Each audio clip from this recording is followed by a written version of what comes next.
रविंद्रनाथ टैगोर द्वारा रचित जनगण मन 1950 में आधिकारिक तौर पर भारत के राष्ट्रगान के लिए स्वीकार कर लिया गया था।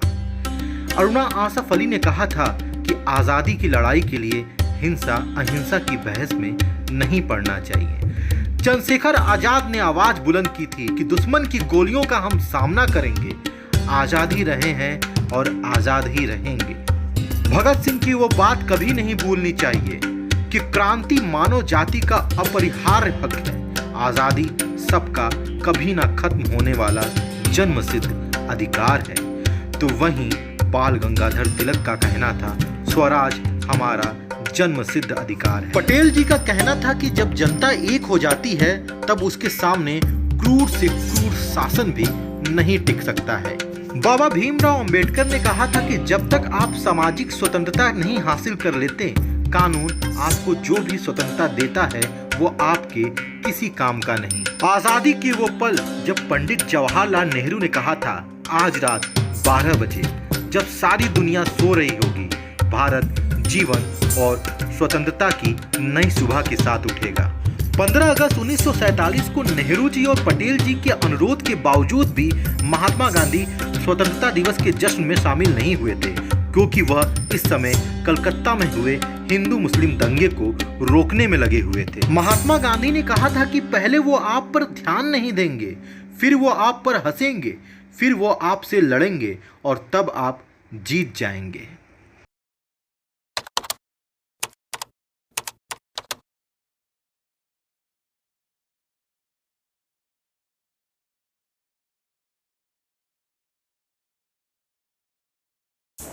2020 में इतिहास के पन्नों का मैनेजमेंट अब सोशल मीडिया करता है।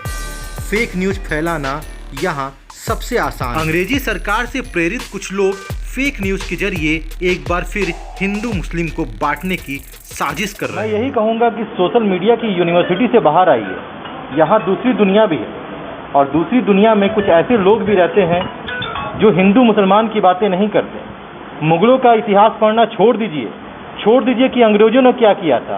ये ध्यान रखिए कि देश की आज़ादी में हिंदू और मुसलमान दोनों का योगदान था और तब ये देश आज़ाद हुआ था। आज इस देश की गरिमा, आज इस देश की पृष्ठभूमि जो तैयार हुई है वो हिंदू और मुसलमान की वजह से ही तैयार हुई है। तो 2020 में मुगलों का काल पढ़ने की आवश्यकता नहीं है, 2020 में अंग्रेजों के काल को पढ़ने की आवश्यकता नहीं है। आवश्यकता ये है कि हमारा देश आज़ाद कैसे हुआ था, हमारा देश खड़ा कैसे हुआ। कुछ मैसेज आते हैं सोशल मीडिया पे, कहा जाता है कि हमारे देश में 2020 में जाके परिस्थितियां बदली हैं। मैं उन लोगों से सवाल करता हूं कि 2020 से पहले क्या देश में परिस्थितियां नहीं बदली थी? हमारे देश में यूनिवर्सिटीज़ कैसे बने, IITs कैसे बने, हमारा देश इतना विकसित कैसे हुआ? तो इससे खूबसूरत देश तो मुझे नहीं लगता कि कहीं मिलेगा। हमारे साथ कई अन्य लोग भी मौजूद हैं इस कार्यक्रम में, हम उनसे भी बात करेंगे। चूँकि मौका स्वतंत्रता दिवस का है तो स्वतंत्रता की बातें और स्वतंत्रता की यादें दोनों ही हमें ताज़ा करनी है। सोशल मीडिया पे तमाम ऐसे मैसेज फॉरवर्ड होते हैं जिसमें हिंदू और मुसलमानों को दो कैटेगरी में बांटा जाता है। जबकि देश आज़ाद हुआ था तो कहा जाता है कि हिंदू और मुसलमान दोनों ने मिलकर इस देश को आज़ादी दिलवाई थी। तो ऐसे में स्वतंत्रता दिवस के खास मौके पर आप हमारे युवाओं को क्या संदेश देना चाहते हैं? आज स्वतंत्रता दिवस के मौके पर सबसे पहले फांसी चढ़ गए सीने पर गोली खाई, फांसी चढ़ गए और सीने पर गोली खाई, हम उन शहीदों को सलाम करते हैं। और जो मिट गए देश पर उन्हें सैल्यूट करते हैं और सभी देशवासियों को स्वतंत्रता दिवस की हार्दिक बधाई और शुभकामनाएं और बहुत बहुत मुबारकबाद देते हैं। सन 1947 में जब हमारा देश आज़ाद हुआ तो बड़ी शिद्दत और बड़ी मेहनत से शहीदों की एक बहुत बड़ी सूची है। बहुत से लोगों ने अपने आप को इस देश पे जब कुर्बान कर दिया, उन लोगों के लिए मैं ये कहना चाहता हूं कि अगर उनको याद किए बिना ये स्वतंत्रता दिवस हम मनाते हैं तो ये न्याय नहीं होगा। हमें सबसे पहले उन स्वतंत्रता दिवस के उन शहीदों को, उन क्रांतिकारियों को जिन्होंने अपने सीने पे गोली खाई और देश के लिए अपनी जान कुर्बान कर दी, उन सभी लोगों को बहुत बहुत बहुत बहुत याद करना पड़ेगा। जब हमारा देश आज़ाद हुआ था, उस समय आज़ादी मिलने के बाद बड़ी गरीबी थी, हालात बहुत ख़राब थे। उस समय ऐसी पोजीशन थी कि रेडियो पे समाचार सुनने को मिला करता था, सड़कें नहीं थी गाँवों में, कुएं से पानी आता था, तब लोगों का जो है प्यास बुझा करती थी। लेकिन आज समय बदल गया है। आज हालात ये हैं कि आज गांव में कुएं नहीं हैं, हर घर में पानी का कनेक्शन है, हैंडपंप है या पानी से वो आ रहा है। हर गांव जो है लिंक हो चुका है और हर हाथ में मोबाइल है। सोशल मीडिया के ज़माने में उन युवाओं की जिम्मेदारी बहुत बढ़ गई है जो सोशल मीडिया के माध्यम से मैसेज पोस्ट करते हैं, लाइक करते हैं, शेयर करते हैं। हम सभी युवाओं से ये अपील करना चाहते हैं कि आप लोग जो देश प्रेम, देश की सद्भावना और आपसी तालमेल को बढ़ाने वाले जो मैसेजेस हों उनको ही फॉरवर्ड करें, उनको ही एक्सेप्ट करें और उनको ही पोस्ट करें। और आज युवाओं से मैं एक बात कहना चाहता हूं कि दिल से निकलेगी मरकर भी न वतन की उल्फत, दिल से निकलेगी मरकर भी न वतन की उल्फत, मेरी मिट्टी से खुशबुए वफा आएगी। इस जो मिसरे को हमें अपने अंदर आत्मसात करना होगा और देश से मोहब्बत और देश की मिट्टी से खुशबू से भी मोहब्बत करना पड़ेगा। और एक बात और कहना चाहता हूं कि आज़ादी की आओ कसम खाते हैं मिल करके, आओ युवाओं साथियों आओ मिल के कसम खाते हैं, आज़ादी की कभी शाम न होने देंगे, शहीदों की कुर्बानी को कभी बदनाम न होने देंगे। बची है लहू की एक बूंद भी जब तक रगों में, बची है एक बूंद भी खून की जब तक रगों में, मादरे वतन तेरी आन पर, मादरे वतन तेरी आन पर आंच न आने देंगे। आओ दोस्तों, आओ भाइयों, इसी जज्बे के साथ 2020 में हम लोग ये शपथ लेते हैं कि भाईचारा, आपसी मोहब्बत और जो भी धार्मिक कट्टरता फैलाने वाली ताकतें हैं उनके खिलाफ हम लोग शपथ लेते हैं कि सोशल मीडिया के माध्यम से हम लोग मोहब्बत और प्यार इस देश में बढ़ाने का काम करेंगे। स्वागत है आपका हमारे कार्यक्रम में। कुछ ऐसे पल, कुछ ऐसी बातें हमें बताने का कष्ट करें जो हमें ये याद दिलाता हो कि हमारा देश जब आज़ाद हुआ, जब स्वतंत्र हुआ, तो उसमें हिंदू और मुसलमान दोनों का योगदान रहा। उस समय हम ये नहीं देखते थे कौन किसकी संतान है और सैकड़ों साल पहले कौन कहाँ से आया था।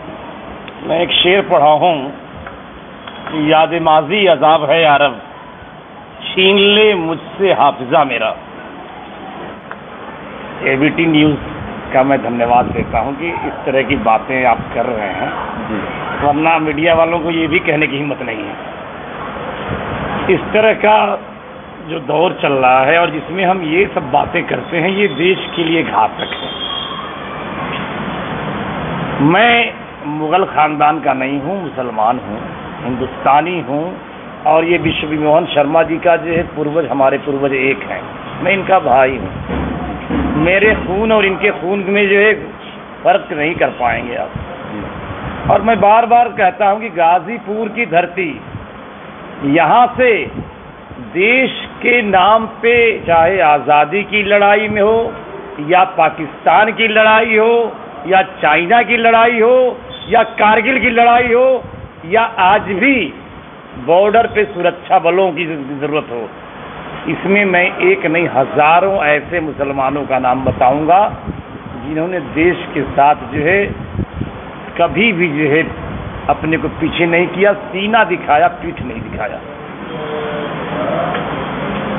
लेकिन अगर जो है एक दो कहीं से जो शरारती लोग या किसी दूसरे देश की साजिश से आए हुए लोगों की बुनियाद पे पूरे देश के मुसलमानों को गद्दार कहना, आतंकवादी कहना, देशद्रोही कहना, ये विचारधारा नफरत फैलाएगी और नफरत में कभी कोई न तो परिवार पनपता है न तो कोई देश पनपता है। स्वागत हमारे कार्यक्रम में। नैतिक मूल्य और सकारात्मक शिक्षा की जरूरत है। नैतिक मूल्य, सकारात्मक शिक्षा की जरूरत है। मैं चाहूँगा सबसे पहले आप हमारे दर्शकों को अपना परिचय दें। मैं Omkar Nath Singh, retired principal inter college Sohwat, वर्तमान में जिलाध्यक्ष जनसत्ता दल लोकतांत्रिक गाजीपुर। तो आप कह रहे हैं कि छात्रों को नैतिक शिक्षा की नैतिक जरूरत है। शिक्षा की जरूरत है, हाँ। उनमें किसी प्रकार का नफरत न हो।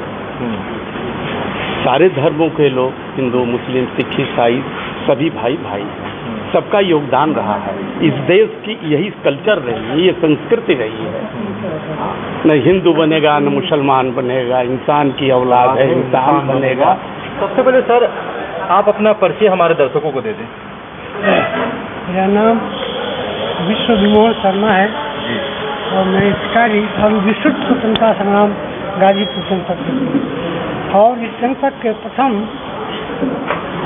राजबंदी थे। और 22 दिसंबर 1921 को प्रथम बार वो जेल गए थे। हमने सुना है कि अंग्रेजों द्वारा आप लोगों के ऊपर काफ़ी अत्याचार भी किया था। अत्याचार क्या, मैं आपको बताऊं कि मेरे परिवार में जितने सदस्य थे, हमारी दादी 80 वर्ष की उम्र थी, वो जेल गई, हमारी माता जी गई, हमारी एक बहन थी सुशीला, वो 13 वर्ष की अवस्था में जेल गई, एक 10 वर्ष की थी, वो भी जेल गई। तो इस प्रकार मेरा पूरा परिवार जेल गया। हमारे साथ एक शख्स और मौजूद हैं जिनका इस गाजीपुर के विकास में या शिक्षा के विकास में महत्वपूर्ण योगदान है। सारी बातें जानेंगे, पहले उनका परिचय लेते हैं। अपना परिचय। मुझे तनवीर अहमद खान कहते हैं, पेशे से वकील हूँ, यहाँ बिजनेस भी करता हूँ और इस स्कूल के मैनेजमेंट कमेटी से जुड़ा हुआ मैनेजमेंट डिप्टी मैनेजर। तो शिक्षा का एक केंद्र आप लोगों ने बनाया है बच्चों को शिक्षित करने के लिए। आपको क्या लगता है, स्वतंत्रता दिवस का मौका है, कि बच्चों को किस तरह की शिक्षा देनी चाहिए आज के परिवेश में, जिस तरह से सोशल मीडिया पर बहुत ज़्यादा फेक न्यूज़ आते हैं, वायरल होता है, लोग विश्वास नहीं कर पाते, समझ नहीं पाते क्या सही है क्या गलत है। हमने अभी अपनी बातों में बच्चों से यही जो आप पूछ रहे हैं यही कहा भी था मैंने कि आजकल एक सोशल मीडिया का बड़ा असर हो गया है बच्चों पर। और सोशल मीडिया में कुछ लोग ऐसे हैं, सबको तो नहीं कहूँगा, कुछ ऐसे हैं जो सिर्फ नफरत फैलाने की बात करते हैं। बच्चे भी और सभी, सबके मन में एक कुछ ललक होती है कि हम देश के लिए कुछ करें। बच्चे एक तो अपने काम, अपनी पढ़ाई ईमानदारी से करें और नफरत फैलाने वाले लोगों को, समाज को तोड़ने वाले लोगों से अपने आप को दूर करें, ऐसे लोगों को कंडेम करें। समाज को जोड़ने वाले लोगों को अप्रिशिएट करें, उनके साथ रहें। ये उनके लिए, बच्चों के लिए और सभी के लिए, ये देश के लिए सबसे बड़ा योगदान होगा, देश के बेहतरी के लिए, देश के डेवलपमेंट के लिए। क्योंकि कोई भी देश जिसका समाज बटा होगा, जिसमें आपस में नफरतें होंगी, वो देश तरक्की नहीं कर सकता, उसका नुकसान देश को उठाना पड़ेगा। आज़ादी की लड़ाई में कोई लड़ाई ऐसी नहीं हुई, कोई क्रांति ऐसी नहीं हुई जो सिर्फ मुसलमानों ने की हो या सिर्फ हिंदुओं ने की हो। सिर्फ हिंदुस्तानियों ने क्रांति लड़ी, सारी लड़ाई, आज़ादी की लड़ाई हिंदुस्तानियों ने लड़ी, उसमें कोई धर्म में बटा हुआ नहीं। आज फिर उसी की ज़रूरत है कि हम धर्म को छोड़कर अपने आप को सिर्फ हिंदुस्तानी समझें, हिंदुस्तान का नागरिक समझें और हिंदुस्तान की भलाई के लिए, हिंदुस्तान के डेवलपमेंट के लिए काम करें। जैसे हमने एक मुद्दा उठाया है, एक पॉइंट उठाया है सोशल मीडिया का। सोशल मीडिया पे भ्रामक खबरें, अफवाहें, फेक न्यूज़ बहुत तेज़ी से वायरल किया जा रहा है और जिससे आम जन, खासतौर से युवा पीढ़ी पीड़ित है। वो उसको नहीं पता कि हमारा इतिहास क्या था और क्या हमारा भविष्य होगा। वो उस फेक न्यूज़ में फंस जा रहे हैं, बेतुकी बातें करते हैं। तो इस तरह के फेक न्यूज़ फैलाना जिसमें धर्म को लेकर बातें हों, जिसमें बांटने वाली नीति हो, तो इसके ऊपर शायरी के माध्यम से राहत इंदौरी साहब थे, अब इस दुनिया में नहीं रहे, काफ़ी मशहूर शायर हैं वो। उनकी एक शायरी जो हिंदुस्तान को जोड़ने वाली है। राहत साहब ने जोड़ने ही का काम किया है। अपने पूरी ज़िंदगी मुशायरे की दुनिया में, मुशायरे के मंचों से अपने कलाम के ज़रिए हिंदू मुस्लिम और एकजहती पे ही उन्होंने ये काम किया है। ये अलग बात है कि दीगर हजरात उनके अशार को उल्टा समझते रहे, जैसा कि उन्होंने एक शेर के ज़रिए पूरी हिंदुस्तान के लोगों को एक मैसेज दिया कहा, कुछ इस तरह से शेर कहा था कि सभी का खून है शामिल यहाँ की मिट्टी में। सभी के, जैसे कि लोग समझते हैं ना कि मुसलमान जो है गद्दार है, मुसलमान के यहाँ कुछ नहीं है, ऐसा कुछ नहीं है। ये हिंदुस्तान जो आज़ाद हुआ, तो आज़ादी में ये इतिहास आप पढ़ें, जो लोग नहीं पढ़ रहे हैं, जो फेसबुक की दुनिया में और व्हाट्सएप की दुनिया में फंसे हुए हैं, उन्हें गुमराह किया जा रहा है। लिहाजा उनको डूबने की ज़रूरत है और हकीकत की तह तक पहुंचने की ज़रूरत है कि सच्चाई क्या है। राहत साहब ने कहा था, बहुत पहले मंचों से भी कहा है कि सभी का खून शामिल है यहाँ की मिट्टी में, किसी के बाप का हिंदुस्तान थोड़ी है। इसमें और भी बहुत सारे अशार उभरे। इस तरह के बहुत सारे शेर के माध्यम से हिंदुस्तान को जोड़ने की बात की है, तोड़ने की बात नहीं की है, क्योंकि वो सिर्फ हिंदुस्तान के नहीं रहे, विदेशों में भी गए तो हिंदुस्तान के जोड़ने की ही बात करते थे अपने शेर के माध्यम से। सवाल ये है कि सोशल मीडिया प्लेटफॉर्म इस समय काफ़ी एक्टिव है, क्योंकि एक तरह से पूरा देश अब सोशल मीडिया पे डिपेंड हो चुका है। सोशल मीडिया पे कुछ पॉजिटिव चीज़ें भी होती हैं, कुछ नेगेटिव चीज़ें भी होती हैं, लेकिन सोशल मीडिया पे आजकल भ्रामक खबरें, फर्जी खबरें, फेक न्यूज़ बहुत आती है, जिसमें लोग हमेशा से हिंदू मुसलमानों को बांटने वाली बातें करते हैं, उनके इतिहास को बताते हैं, कहते हैं कोई कहीं का है, कोई कहीं का है। जबकि कहा जाता है कि 1947 में जब हमारा देश आज़ाद हुआ था, तो हिंदू हो या मुसलमान हो या सिख हो, सबका योगदान था इस देश को आज़ाद कराने में।